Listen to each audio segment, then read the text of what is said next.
이 정청래 의원이 이 발언을 했잖아요. 12월 초겨울 주의보 발령. 개딸들을 향해서 그러면서 이재명 엄호를 당부했습니다. 이 내용이 뭐냐면 좀 설명을 드리면 이런 겁니다. 초겨울 주의보 하나 발령한다. 당 내부에서 12월에 이재명 대표를 마구 흔들 수 있다. 검찰이 그럴 수도 있고 당 내부에서도 이심전심 텔레파시로 그런 작전 펼칠 수 있으니 주의하시라. 이렇게 뼈 있는 얘기를 했어요. 그러면서 이제 12월 주의보 근거로 든 게 민주당의 당헌입니다. 8개월 임기가 남으면 전당대회를 해서 거기서 당대표를 선출해야 되는데 이 대표 임기가 이제 8월까지니까 그래서 올 12월 전에 전당대회를 해야 되는 거잖아요. 자, 이 정청래 최고위원의 발언이 앞서 10월 사퇴설과 이렇게 결합이 되면 또 더 혼란스러워지거든요. 그래서 이제 우선은 이제 뭐 이재명 대표를 잘 믿지는 못하지만 그것보다는 정승호 의원의 말은 믿을 만하다는 생각이 있을 수 네. 있어요. 근데 정승호 의원이 올해 2월 달에 이재명 대표가 총선 4개월이나 6개월 전에 결단을 내릴 수 있다. 이런 얘기가 가장 첫 번째 근거가 돼요. 네. 실제로 그게 학언이든 아니든 간에. 네. 아마 정청래 의원도 그런 부분 때문에 정승호 의원이 그런 얘기를 했지 않느냐, 결단 내린다 했지 않느냐라는 것이 당내에서 흔들기의 어떤 네. 하나의 어떤 계기가 된다, 네. 원인이 된다 이렇게 예측하실 수도 있는 것 같고요. 네.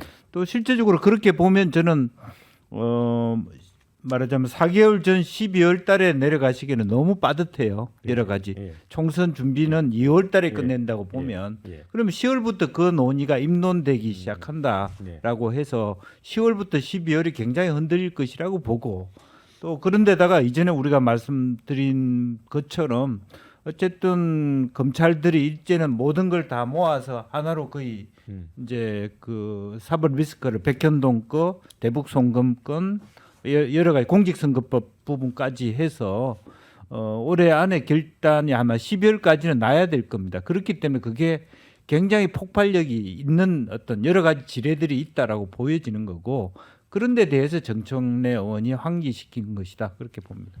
제가 보기에는 정청래 의원의 위치가 뭐죠? 수석 최고위원. 네. 수석 최고위원이니까 예를 들어서 불가능한 이야기지만 0% 가능성이지만 이재명 대표가 자진 사퇴하게 되면 자기가 물려받을 수 있는 그런 공간이 좀 있는 거예요.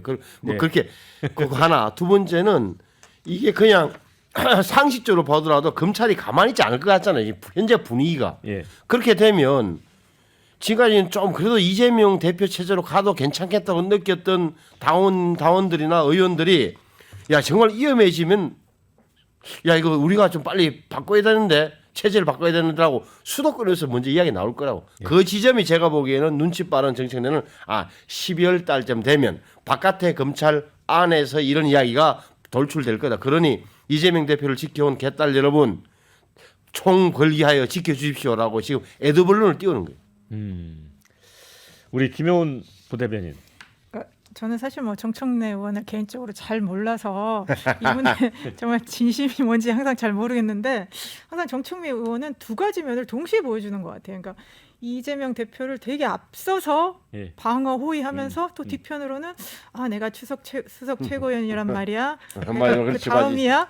약간 그런 얘기들이 또 여의도에서 흘러나오거든요. 그러면 이 첫 번째, 두 번째는 동전의 앞뒷면이 너무나 다른 얘기여서 과연 정청래 최고위원은 무슨 생각을 하고 있을까? 그게 저는 항상 좀 궁금한데 지금 어쨌든 당대표 사퇴와 관련해서는 계속 나온 얘기고 그리고 특히 지금 12월 사태가 나온 게 그거지 않습니까? 그러니까 차기 당 대표를 뽑지 않고, 그러니까 이재명 대표는 뒤로 물러나지만 이재명 대표의 사실상 체제로 공천을 하고 총선을 치르겠다 그런 거기 때문에 사실 저는 당 대표 지금 이재명 대표 사퇴가 보통 우리 공직자 어떤 직위에서 권한이 바로 나오는 저는 그런 자리와는 좀 다르다고 봅니다. 그러니까 당 대표가 이선으로 후퇴했을 때도 얼마든지 당의 그 힘을 모아서 또 선거나 이런 걸 치를 수 있거든요. 그래서 저는 당대표 사퇴를 마치 뭐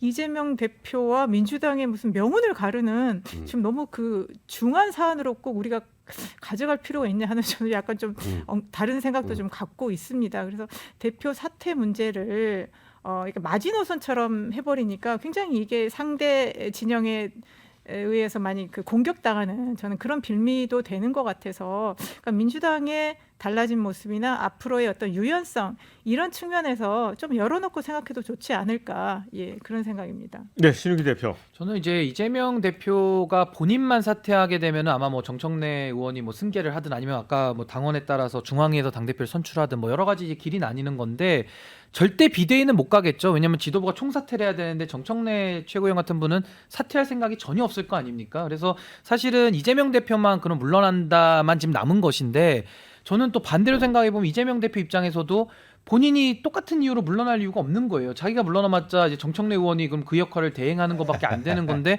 서로 물러날 이유가 없고요. 또 하나는 국민의힘이 월등하게 잘한다면 민주당이 아마 좀 반성과 성찰을 하면서 이재명 대표 물러나라 할 수도 있는데 또 문제는 국민의힘도 지지율이 높지만 또 대통령의 부정 여론 평가가 또 높아서 지금 총선이 누가 이길지를 전혀 모르고 심지어 수도권에서는 오히려 민주당이 더 유리하다라는 평가가 나오고 있거든요.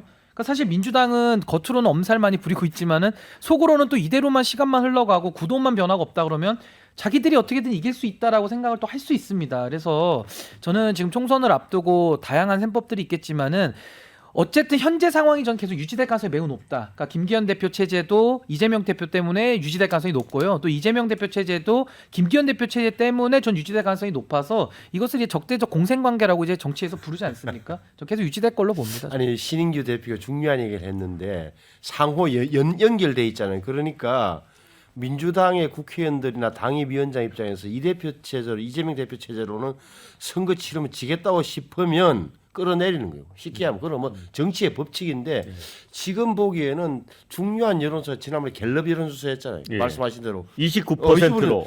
이렇게 되면 민주당 입장에서 굳이 보자면 아니 이 서울 양평 고속도로 무슨 해외 쇼핑 문제, 영부인의 해외 쇼핑 문제 모든 그 후쿠시마 오염수 방류 모든 화력을 동원하고 소재가 좋다고 생각해서 공격을 했는데도 그 국민의힘이나 대통령 지지율이 조금은 뭐 안 올라가지만 자기들 지지율이 빠지는 이 대목에 대해서는 이거 뭐 이런 거야라는 생각을 함직하단 말이죠. 저는 그 대목이 크다. 지금까지는 윤석열 대통령 정부가 못하니까 우리 조금만 잘하면 수도권에서는 방어 가능하다고 봤는데 지금 이 지점 갤럽 여론조사 이후에는 조금 당 의원들이 좀 흔들리지 않을까 싶어요.